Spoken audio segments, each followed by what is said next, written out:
Hello বন্ধুরা, নমস্কার। প্রথমেই আপনাদেরকে নতুন বছরের শুভেচ্ছা জানাই। শুভ নববর্ষ।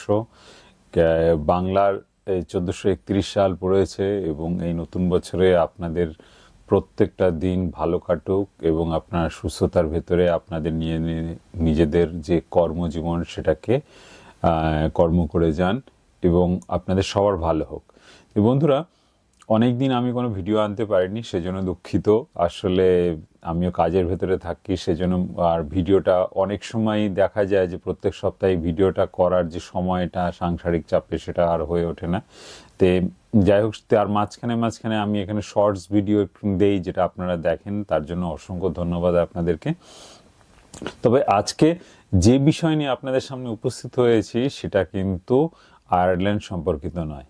আপনারা হয়তো অনেকেই জানেন আমি আগে গত 20 বছর ধরে স্পেনে ছিলাম এবং সেই স্পেনে থাকার সূত্র ধরেই আমি সেখানে অ্যাজ এ ইন্টারপ্রেটার হিসেবে কাজ করেছি অনেকগুলো বছর ধরে, 2009 সাল থেকে।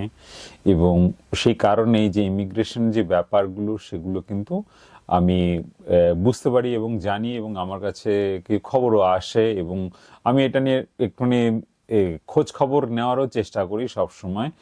আর অ্যাজ এ ইন্টারপ্রেটার হিসেবে আমি মানে আইন আদালত, তারপরে পুলিশ স্টেশন, এই সমস্ত জায়গায় যেতাম। তো এই যে তিনটে খবর নিয়ে আপনাদের সামনে উপস্থিত হয়েছি সেগুলো কিন্তু খুবই একটা গুরুত্বপূর্ণ খবর এবং অভিবাসীদের জন্য তো আরও অনেক বেশি। সেই তিনটে অভিবাসীদের যে খবর সেটা হচ্ছে, যে প্রথম খবরটা সেটা বলি, স্পেনে গোল্ডেন ভিসা চালু ছিল। গোল্ডেন ভিসা বলতে যারা ওখানটায় বিশাল পরিমাণ টাকা ইনভেস্ট করবে তাদের জন্য সরকার একটা পারমিশন দিত, রেসিডেন্সি পারমিশন, এবং সেখানে থাকা প্লাস আদার যে সুযোগ সুবিধা ছিল সেটা প্রায় 5 লাখ ইউরো সেখানে ইনভেস্ট করতে হতো। তো অনেকেই সেই ইনভেস্টমেন্টটা করেছে এবং ইনভেস্টমেন্টটা করে সেই থেকেছে এবং তারা ভিসাও পেয়েছে, রেসিডেন্স কার্ডও পেয়েছে। এর ভেতরে একটা অধিকাংশ ছিল, সেটা হচ্ছে ইংরেজ যে পপুলেশন আছে সেটা। তারা এই ভিসাটাকে বাতিল করছে এবং সেই বাতিল হওয়ার কারণের ভেতরে যে ইংরেজ যারা নাগরিক আছে তাদের ভেতরে একটা কিন্তু আতঙ্কের পরিবেশ তৈরি হয়ে গেছে। যাই হোক, এই ব্যাপারে বিশদে যাব না এখন এই মুহূর্তে।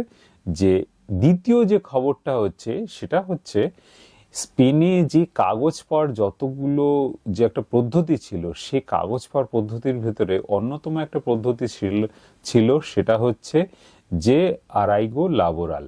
আপনি স্পেনে এসে থাকলেন, আপনি 2 বছরের ভেতরে বিগত 6 মাসে আপনি যদি কাজ করে থাকেন, সেই কাজের সূত্র ধরে যে আরাইগো লাবোরাল বলে বা লেবার মার্কেটে আপনি অলরেডি কাজ করছেন তার যদি প্রমাণ আপনি দিতে পারেন, এবং অবশ্যই লিগ্যাল প্রমাণ, এবং সেই লিগ্যাল প্রমাণের পরে আপনি কিন্তু কাগজের জন্য অ্যাপ্লাই করতে পারেন বা পার্মানেন্ট রেসিডেন্সির জন্য অ্যাপ্লাই করতে পারেন।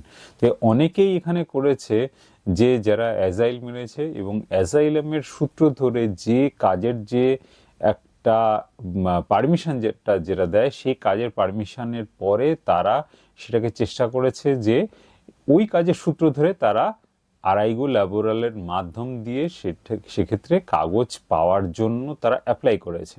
আর এই অ্যাপ্লাই করার পরে তারা যে কাগজ অনেকে পেয়েছেও, যারা শুরুর দিকে যারা জমা দিয়েছে তারা অনেকে কাগজ পেয়েছেও এবং তারা এখন লিগালাইজড। কিন্তু বর্তমানে সুপ্রিম কোর্ট বা স্পেনের যে সুপ্রিম কোর্ট, খুস্তিসিয়া সুপ্রিমো বলে ওখানে, তারা কিন্তু এই যে সিদ্ধান্তটাকে বাতিল বলে ঘোষণা করেছে। এবং সিদ্ধান্তটাকে বাতিল হওয়ার কারণের জন্য যারা এইটুকু পরিমাণ, যারা অ্যাসাইলাম সিকার অথচ যারা আরাইগো ল্যাবোরালের জন্য জমা দিয়েছে, তাদেরটা পুরোপুরি দেনেগাদো হবে বা তাদেরটা বাতিল হয়ে যাবে, তাদেরটা অ্যাকসেপ্ট হবে না। তবে স্পেনে আপনারা অনেকেই জানেন, যারা আমার পুরানো ভিডিও দেখেন, সেক্ষেত্রে আরাইগো সোশ্যালের মাধ্যম দিয়ে যে 3 বছরে কিন্তু লিগাল হওয়া যায় স্পেনে।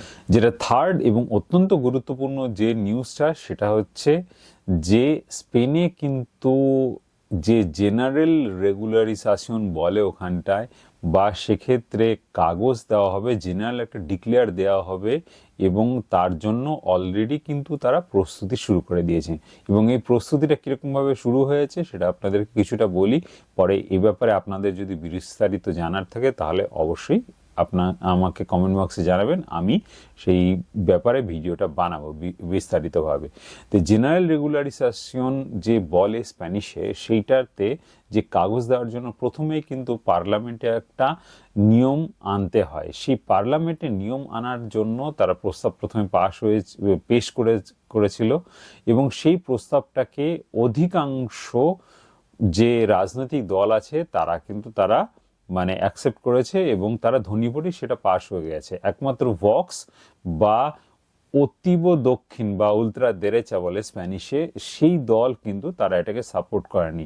তারা বাদ দিয়ে প্রত্যেকটা দলে কিন্তু সাপোর্ট করেছে, এবং পরবর্তী যে ধাপগুলো যেগুলো আছে সেটা কিভাবে কি হবে না হবে সেটা নিয়ে তারা একটা চিন্তাভাবনার অবশ্যই তো বিষয় থাকে, তো সেইটা নিয়ে তারা চিন্তাভাবনা করছে।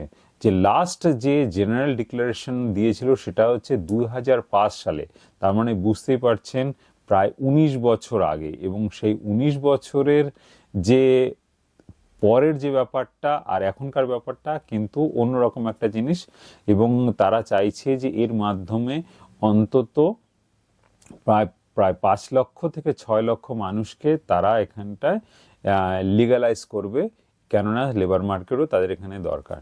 যাই হোক বন্ধুরা, এইটাই ছিল আজকের যে 3টে গুরুত্বপূর্ণ খবর। অবশ্যই আয়ারল্যান্ড সম্পর্কিত না, স্পেন সম্পর্কিত, তবে 3টে কিন্তু ভালো খবর।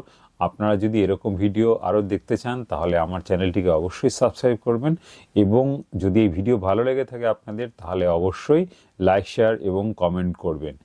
ধন্যবাদ বন্ধুরা, নমস্কার।